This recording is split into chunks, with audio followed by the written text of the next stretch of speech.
গাজায় হামলার পর থেকেই ইসরায়েল সরকারের ওপর ক্ষোভ প্রকাশ করে যুদ্ধবিরতির আহ্বান জানিয়ে আসছিল বাংলাদেশ। কিন্তু হঠাৎ করে বাংলাদেশের বিমানবন্দরে ইসরায়েলের 2 কার্গো জাহাজ অবতরণ করে। এতে সরকারের ভূমিকা নিয়ে প্রশ্ন তুলেছে বিএনপি। এটি অত্যন্ত দুঃখজনক। তাদের বন্দী হলো বর্তমান বিশ্বে আমেরিকা এবং ভারত। ভারত আমাদের নিকট প্রতিবেশী। তারা ইতিমধ্যেই আমাদের প্রভু সেজে বসেছে এবং আমাদের দেশের সব কিছুই এখন তাদের অঙ্গুলি হেলনে পরিচালিত হয়। আমাদের অনির্বাচিত একটি সরকার থাকলেও তার কোনো গুরুত্ব নেই। যেখানে মানুষের দায়বদ্ধতা নাই, সরকারের দায়বদ্ধতা নাই, জনগণের কোনো অধিকার নাই, সেই ধরনের রাষ্ট্রে আমাদের মুসলমানদের শত্রু ইসরায়েল এসে পাখা গজাবে, তারা এখানে অবাধে বিচরণ করবে, এটাই তো স্বাভাবিক। ঠিক বলবো যে এটা খুবই রহস্যজনক এবং উদ্বেগজনক।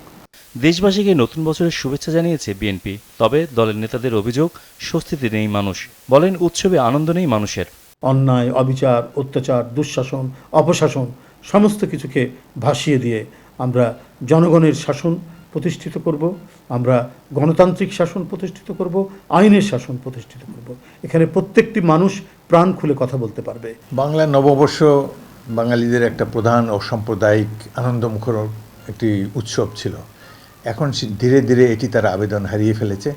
এটি এখন বিজাতীয় সংস্কৃতি এর উপরে ভর করেছে। সাধারণ মানুষ এর সাথে আর কোনো একাত্মতা বোধ করে না।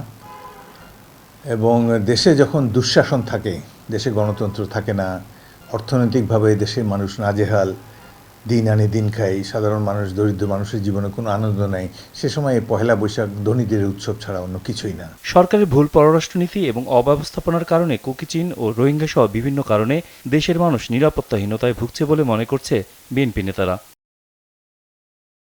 আজিজুর রহমান কিরণ, দেশ টিভি, ঢাকা।